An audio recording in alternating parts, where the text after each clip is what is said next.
Às vezes, a liberdade financeira que nós procuramos está mais perto do que nós imaginamos.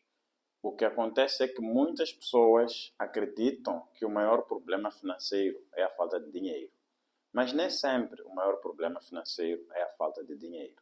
Às vezes, os recursos já existem, a riqueza já existe, mas está lá subaproveitada, subvalorizada.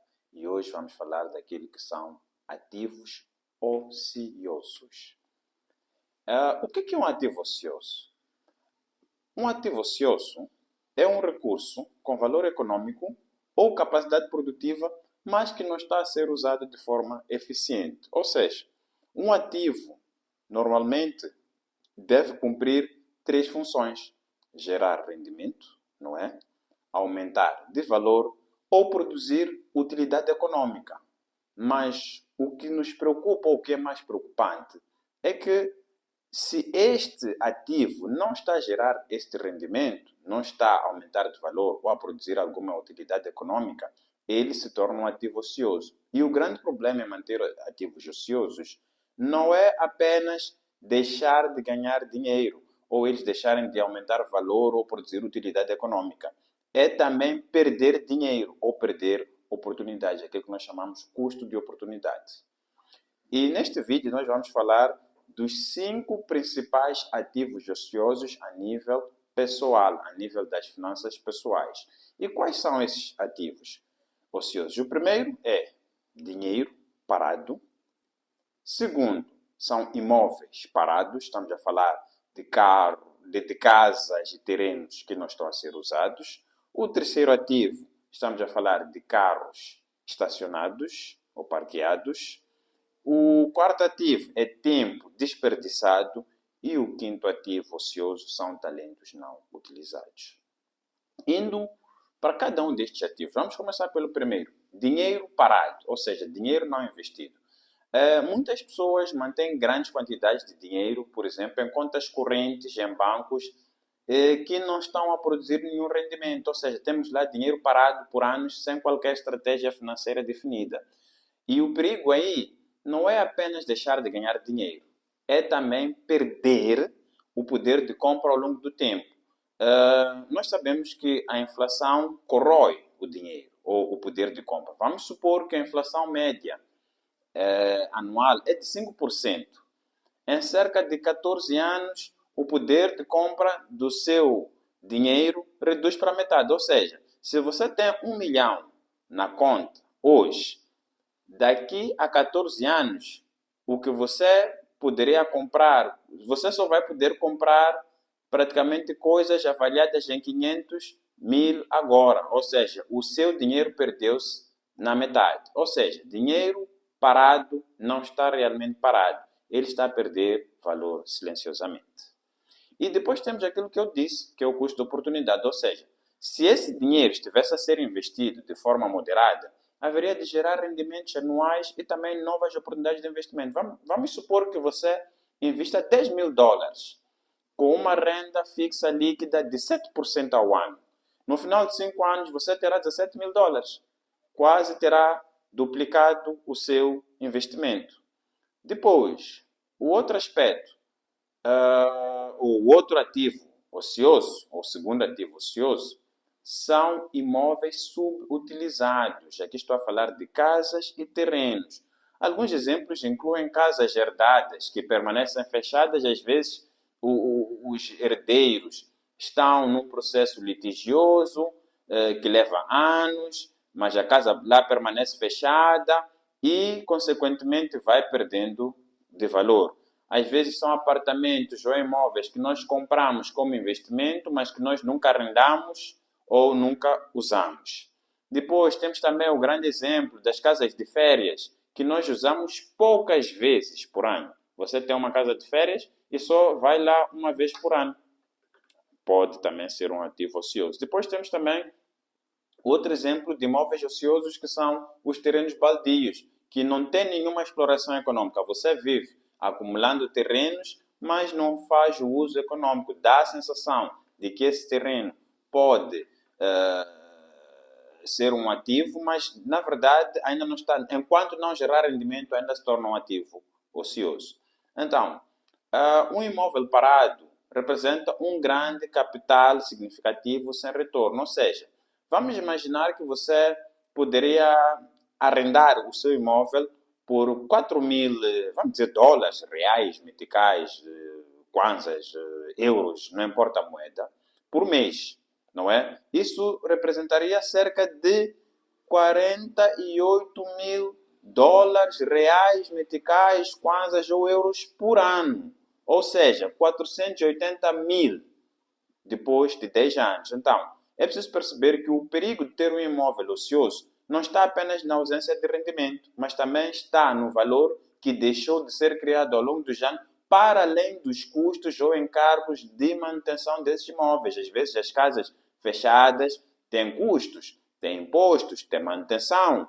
Os terrenos que não usamos também têm custos, têm impostos, têm manutenção e outras taxas que nós devemos pagar.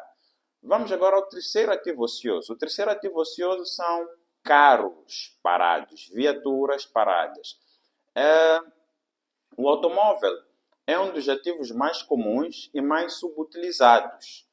E estudos de mobilidade indicam que normalmente um carro, não é, permanece parado mais de 90% do tempo. Nós temos um carro e só usamos 10% do tempo, não é? E enquanto isso, ele continua a gerar custos. Temos que pagar pelo combustível, pela manutenção, não é? Temos a manutenção de rotina, mas também temos aquela manutenção para avarias.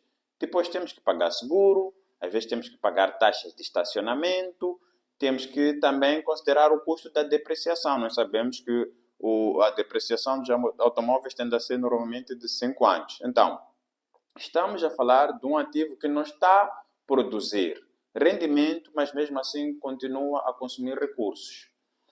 Agora, vamos imaginar se esse mesmo carro, esse mesmo automóvel, fosse utilizado para gerar apenas 150, vamos dizer, 150 dólares, ou euros, ou meticais, ou reais por mês em utilização produtiva.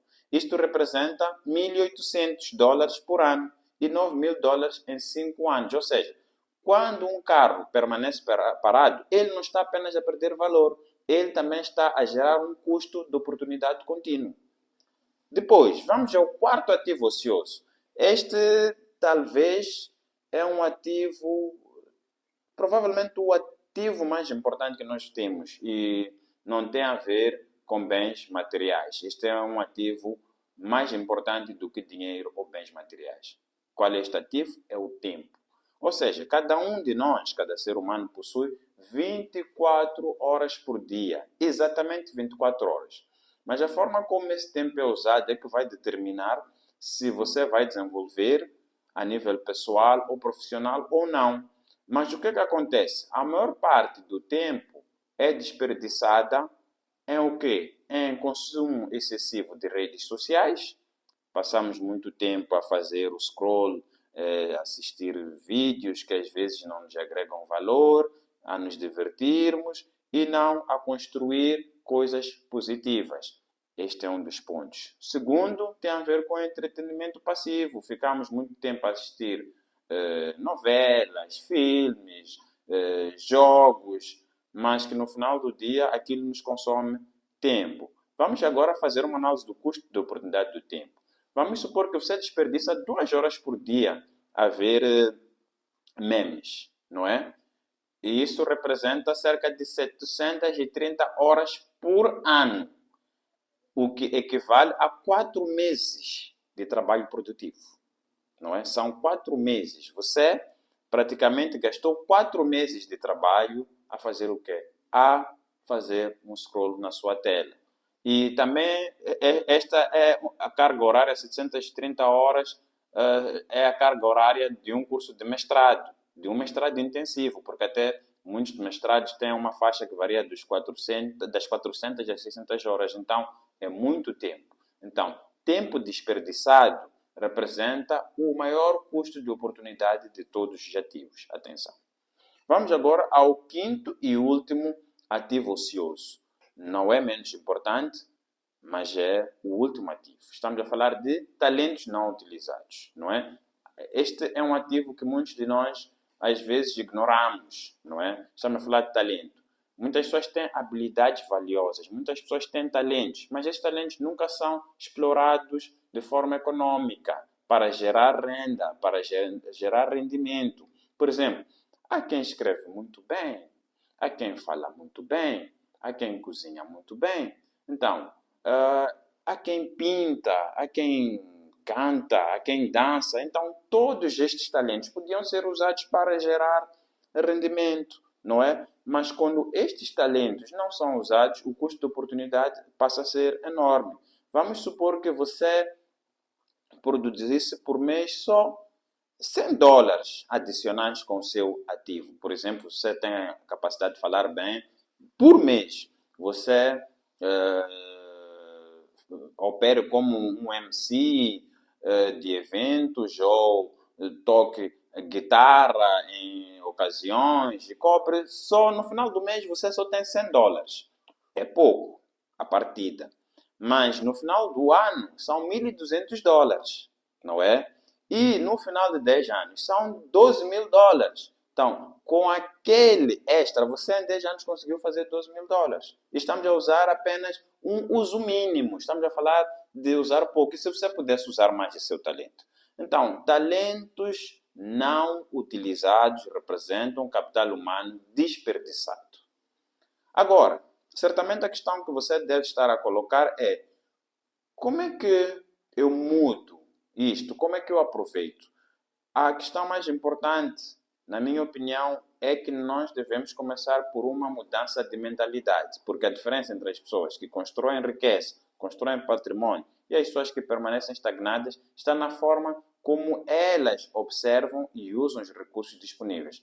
Normalmente, quando nós vamos fazer uma compra ou quando nós obtemos algo, a maior parte de nós, a pergunta que coloca é: quanto é que isto custa? Não é? Então, estamos numa perspectiva mais passiva do ponto de vista econômico. Mas se nós fôssemos mais estratégicos, a questão que devíamos colocar é: quanto este recurso pode gerar? Quanto este recurso pode produzir? Estamos a falar numa perspectiva ativa.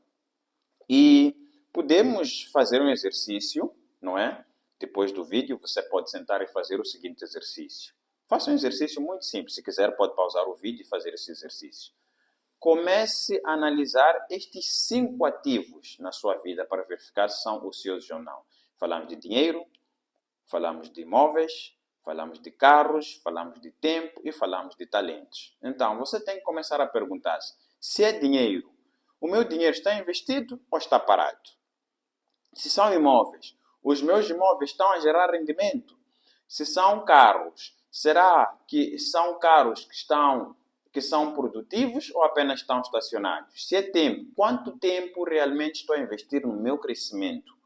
Não é? E por último, se forem talentos, quais são os talentos que eu tenho que não estou a explorar ou que permanecem ocultos? E por fim, você deve fazer a pergunta final, que é: qual é o custo de oportunidade de manter estes ativos ociosos durante os próximos 10 anos? Ou seja, o que é que eu perco ou perderei nos próximos 10 anos por subaproveitar esses recursos que eu tenho? Porque não se trata apenas de perder naquele momento, ou dos ativos serem ociosos, mas é também o fato de você perder, por um lado, o dinheiro que poderia gerar e, por outro, o dinheiro que você está a gastar com a manutenção desses ativos.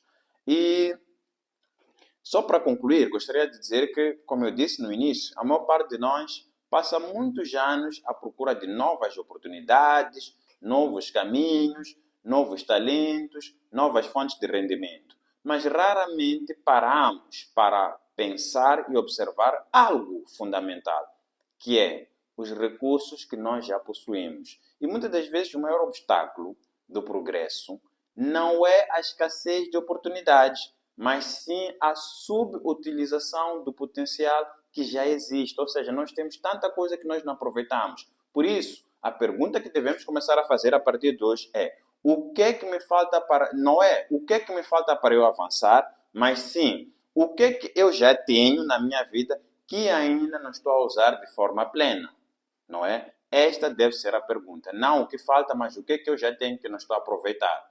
Então, se você acha que este vídeo fez algum sentido para si, por favor, subscreva o nosso canal para nós continuarmos a crescer e a produzir conteúdo deste gênero para crescermos juntos. Compartilhe com alguém que você acha que possa se beneficiar deste conteúdo, que precisa ouvir isto. E também comente, por favor, pode comentar. Pode agora dizer nos comentários qual é o ativo da sua vida que está ocioso neste momento. Até ao próximo vídeo. Adeus.